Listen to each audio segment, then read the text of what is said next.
तो आज हम बात करने वाले हैं ऑफ साइट एसईओ से रिलेटेड बैकलिंकिंग के एक स्पेसिफिक फैक्टर के बारे में, जिसे कहा जाता है नो फॉलो और डू फॉलो बैकलिंक्स। इसमें क्या फ़र्क होता है और आपको किस डायरेक्शन पे जाना चाहिए और आपको कैसे इसको यूज़ करना चाहिए जो कि सेफली प्रैक्टिस में काउंट होता है। तो इस वीडियो को आपने एंड तक देखना है। और अगर आप मुझे पहली बार देख रहे हैं और एक्साइटेड ऐसी वीडियो के लिए, तो चेक कर लें कि आपने यूट्यूब चैनल सब्सक्राइब कर रखा है, फेसबुक पे पेज फॉलो किया हुआ है और उसके अलावा इंस्टाग्राम पे ही फॉलो कर सकते हैं।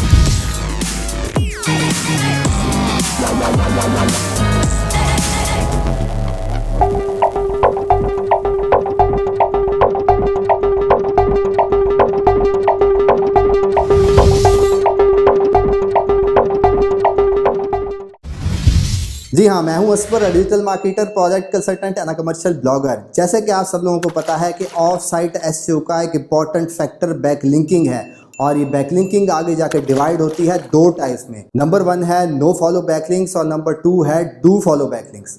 तो ये क्या होते हैं और इसको कैसे यूटिलाइज करना चाहिए। सबसे नंबर 1 चीज़ ये है कि बेसिकली ये दोनों टाइप्स के बैकलिंक आप अपनी वेबसाइट पर किसी और के बैकलिंक लगा रहे होते हैं, या इसको दूसरे केस में देखें तो फिर आप किसी और वेबसाइट पर अपने बैकलिंक लगा रहे होते हैं। तो ये जब बैकलिंक क्रिएट होता है तो उसके बैकएंड पे ये डू फॉलो और नो फॉलो का टैग दिया जाता है, जिससे का पता लग सके कि आप जो लिंक जिस वेबसाइट से ले रहे हैं उसका रिलेशन आपकी वेबसाइट के साथ कैसे है।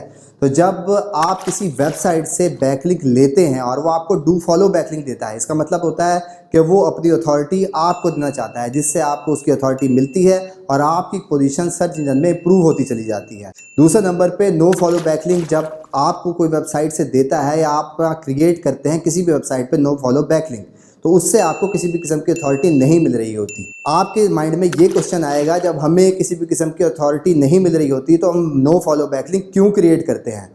उसका आंसर ये है कि नो फॉलो बैकलिंक इसलिए क्रिएट किया जाता है अपनी बैकलिंकिंग को नेचुरल रखने के लिए, यानी कि गूगल को ये डाउट ना हो कि आप ये बैकलिंक सिर्फ अथॉरिटी लेने के लिए या अपनी किसी प्रैक्टिस या लिंक स्कीम को फॉलो करते हुए ये बैकलिंक क्रिएट कर रहे हैं। तो इसलिए अगर आप 100 बैकलिंक क्रिएट करते हैं अपनी वेबसाइट में, तो फिर आप 20 to 50% के दरमियान नो फॉलो बैकलिंक की रेशो ज़रूर रखते हैं। वो आपकी बैकलिंकिंग की क्वांटिटी को नेचुरल रखता है, तो इसलिए नो फॉलो को यूज़ करना भी ज़रूरी है। सबसे पहले तो आपको पता होना चाहिए कि डू फॉलो बैकलिंक क्या होता है।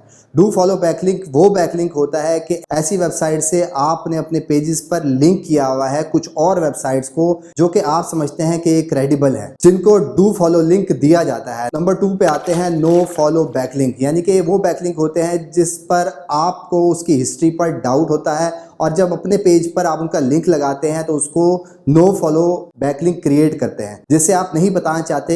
गूगल उन बैकलिंक्स को देख तो सकता है पर उसमें से किसी भी किस्म की पावर नहीं मिलती है या उसको वेटेज नहीं देता। ये बेसिक सा कॉन्सेप्ट था डू फॉलो और नो फॉलो बैकलिंक्स का, जिसमें मैंने आपको कोशिश की है कि इन 1 लाइन एक्सप्लेन कर सकूं कि ये क्या होते हैं और आपको कितना बेनिफिट होता है और आपको किस डायरेक्शन पे जाना चाहिए। तो अगर ये तमाम चीज़ें आपको अच्छी तरह समझ आ चुकी है तो फिर आप कमेंट में आई विल ट्राई लिखना मत भूलिएगा। उसके अलावा आपका इस प्रोसेस से रिलेटेड किसी भी किस्म का कन्फ्यूजन है या मैंने कोई चीज़ मिस कर दी है डू फॉलो और नो फॉलो बैकलिंक से रिलेटेड, तो आप कमेंट बॉक्स में अपना क्वेश्चन ज़रूर प्लेस करें, मैं डिटेल रिप्लाई देने की कोशिश करूँगा। जाने से पहले ये ज़रूर चेक कर लें कि आपने यूट्यूब चैनल सब्सक्राइब कर रखा है, फेसबुक पे पेज फॉलो किया हुआ है, उसके अलावा इंस्टाग्राम पे ही फॉलो कर सकते हैं। That's all for today, thank you very much, have a good and safe day.